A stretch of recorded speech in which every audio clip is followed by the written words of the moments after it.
Welcome to ரீகாஸ் fusion creamy pumpkin sauce pasta. இது ரொம்ப க்ரீமியாக டேஸ்டியாக இருக்கும். இதில் சீஸ், மைதா, சாஸ் இது எதுவுமே ஆட் பண்ணாமல் எப்படி செய்யலான்னு பார்க்கலாமா? வெசல் வச்சுக்கோங்க. அதில் ஒரு கப்பு பால் ஆட் பண்ணிக்கோங்க. கூடவே 3 பன்னீர் க்யூப் வச்சுருக்கேன், அதையும் அதுக்குள்ளே சேர்த்துக்கோங்க.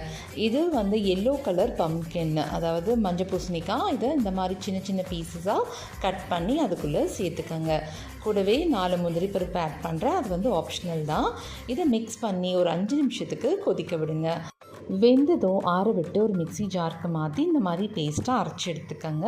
ஒரு கடாய் வச்சுக்கோங்க. அதில் ஒரு பீஸ் பட்டர் ஆட் பண்ணிக்கோங்க. கூடவே நறுக்குன பூண்டு சேர்த்துக்கோங்க. இதை அரைச்சி வச்சுருந்தோம் இல்லையா, அந்த பேஸ்ட்டு அதுக்குள்ளே ஆட் பண்ணிக்கோங்க. கொஞ்சமாக தண்ணி சேர்த்துக்கோங்க.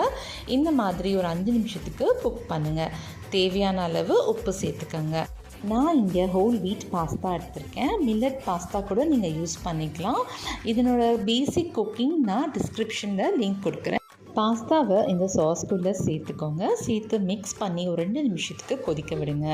இப்போது சில்லி ஃப்ளேக்ஸ் ஆட் பண்ணிக்கோங்க. கூடவே ஆரிகானோ ஆட் பண்ணிக்கோங்க. இப்போது கலந்து விட்டுட்டு அவ்வளோதான், ஒரு 2 மினிட்ஸில் இறக்கிடுங்க. இப்போது சூப்பரான க்ரீமியான பாஸ்தா ரெடி.